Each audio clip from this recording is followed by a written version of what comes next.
As an academic, one of the things I'm asked to do more than almost anything else is to present my research. And this often doesn't matter how far along I am in my research. I've been asked to present my research at a very early stage in a project, and I've been asked to present my research in the middle and throughout and at the end, and even years after a research project was finished. I've been asked to present that research either at a conference or for a group of people who are interested, or even in class for my students. And so presenting what I did or what I'm doing is a really critical component of being an academic, but it can also translate to any other profession almost. There's always opportunities to kind of publicly in some way, shape, or form articulate what it is that you've done and really try to maybe influence a group of people that you're working with. And so I always go back to a structure that I learned from Simon Sinek, so you can check out his TED Talk. It's amazing. It's called Start with Why. Is probably the best thing he's ever done. But this structure that he more or less gives is start with why, move into how, and then what. And I've given this before as a structure for writing, but I think it's very, very, very applicable to presenting. So start with why. First thing off the bat that you should be talking about to your audience is why this piece of work is relevant to them. Most of the time, your audience is going to have a tough jump to make to get from where they are to what you have done. So you have to pass them through a series of filters in order to get them down to what you've done in a way that's going to actually even convince them to pay attention, let alone if you actually have an argument you want to make that you're trying to convince them of that argument. So starting with why, critical component of the presentation process. Then moving into the second component, how. So I often think about how is in terms of value. So how is what I'm doing or what I did creating value? How is it benefiting somebody? You can also think in academic terms, how as a process. So how did I do my research? What was that process that I went through? And the last piece, and this is the piece that people usually start with. So they usually put it the other way around. They start with what, and then they end on a why note. Really, the what is the substance, it's the meat, but it has to go through those channels first in order to get your audience really connected and grounded and anchored with what you did. So the what part is exactly that. Operationally, what is it that you came up with? What is the finding? What is your key idea? What is the takeaway from this piece of work? And when I structure my presentations, I really go about it in kind of percentiles. So I usually spend 20% of my time on the why. I spend 30% on the how, and then I spend 50% of my time on the what. Now that doesn't preclude a kind of circle back to the why at the end so you have a nice closer, but 20, 30, 50 is generally speaking the kind of structure that I use for my work. Again, the substance is still the what. The why is just to get them in the door, get everybody connected, kind of set the tone for the piece of work. The how is kind of the convincing them, hey, this is actually a piece that's really, really valuable. And now what? This is what I did. That can really help structure your work, structure the presentation, structure your time. Now, I also think about my slides. Whenever you're doing a presentation, 9 times out of 10, you're going to be using slides. Now, slides can be good and bad. I think the number one thing to remember here is that when you're using slides, it should not take the focus off of your face. Your face is what people have come to see. You may not like that, but that's the part of you in the presentation that is going to connect the most with your audience. So you've got to be able to make that connection. You've got to be able to make sure the audience is focused on your face, the words that are coming out of your mouth, and the connection you're trying to make both emotionally with your work so they have a fair understanding for what meaning your work has for you, but also in terms of just basic communication between a group of people. So making sure that the slides don't distract from your face. That's a good tip on slides. Second really good tip when it comes to slides is keep them as minimal as possible. Be minimalistic. Be absolutely authoritarian when it comes to deciding whether or not to put something into a slide. The biggest mistake I see in almost every presentation. And I think this is why some people are really crap at presentations, because they don't have any or very many good examples, is people put so much text in a slide. If you even begin to put a bullet list on a slide. Just step away from that keyboard. Keep your slides simple. Imagery works great. Images don't have to convey content. They can just provide a backdrop to what you're saying. The content is in your mouth. It's the words that you're saying. That's what matters. The images that are kind of there to support or to provide kind of a just a basic framework or understanding or a metaphor for the things you're saying, that's the right way of using slides, at least in my work and in my opinion. The other great way that you can use slides is keep a very short statement on a slide. I usually stick with like 3 to 5 words. 2 words on a slide, 1 word on a slide can be incredibly powerful. It can really convey a lot of authority, understanding, framing for the work that you're speaking, for the content that you're saying.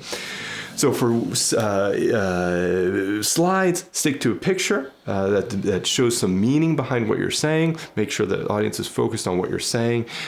Stick to 3 to 5 words. I usually time my slides about 1 minute per slide. That keeps enough motion in the presentation without the audience feeling like you're just talking over a slide. Even though that's more or less what you're doing, there still gives that feeling of movement as you're moving from slide to slide. So that also, I think, is a really good way of approaching it.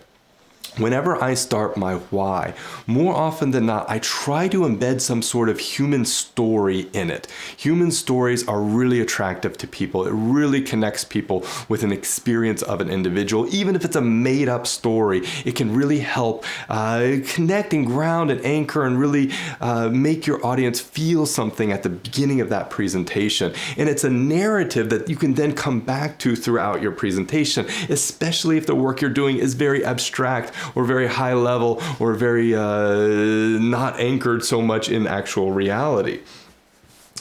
The other really good tool I've been using, and this I pulled or I stole from my performance background as a musician, what I really kind of learned how to do is rehearse. And rehearsals can really make or break your presentation because it can give you confidence, it can give you that feeling of security when you go into the presentation. Now, when I set up a rehearsal schedule, what I do is 3 days before my presentation, I rehearse that presentation 3 times. So I have kind of this 3 by 3 by 3 by 2 structure. So 3 days before the presentation, I rehearse 3 times. Now that may be really, really rough. So I may not even have like a script or just may have bullet points. I may not even have my slides all mapped out. So I really try to focus and get a clear structure in those first 3 rehearsals. Second 3 rehearsals, now we're 2 days before the presentation. I try to make sure I start to really flesh out those slides, maybe begin writing that script.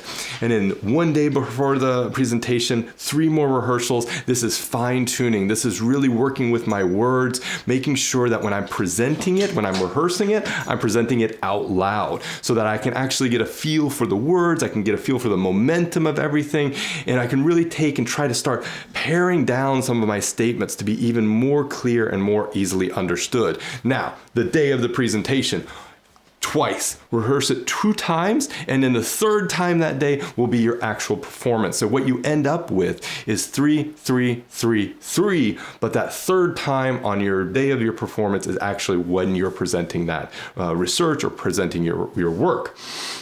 Now, the day of the presentation, it's really, really, really important. Again, I learned this from performing music. Warm up your body. The voice is an instrument, and the voice can really matter when it comes to your presentation. If you haven't properly warmed up, if you have an early morning presentation and you come out of bed and you grab your cup of coffee and you just go out there and you try to croak out whatever you're trying to say, it won't come across with the same level of engagement as if your body, especially your breath support, is really warmed up and really ready to engage. So this is an incredibly important part of your presentation.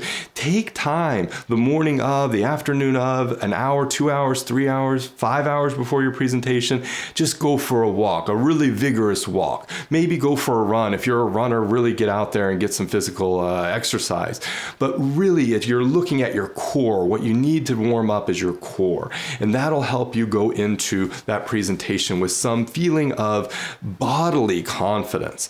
And if you're a singer, or if you've ever sang as in your profession, or even just as a hobby, use those vocal exercises that you learned in choir or in whatever other performance you did. Those breathing exercises, vocal exercises can really come in handy and can help exercise your voice. So when you go out there, again, you have that feeling of confidence because you know your voice is ready to perform.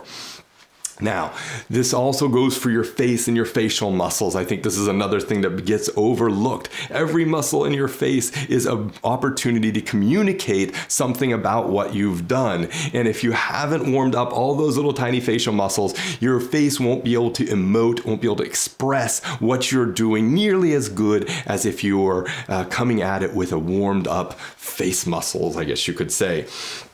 Now, I already mentioned that face and facial expressions are really important to your presentation. This is where the audience makes the connection with you and your work. This can go really well in that you can convince somebody very effectively that your work is really important, especially if your work is really important. And it can go really poorly because you might have a really good piece of work, but because people can't make that human connection with you, they may not really notice that it's as important as it actually is.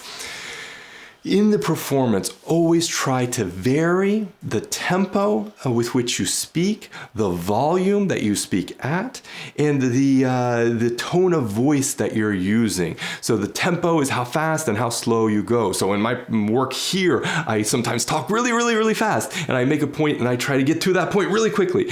And then sometimes I'll just slow it down. And when you slow it down, it makes people pay even more attention to what you're saying.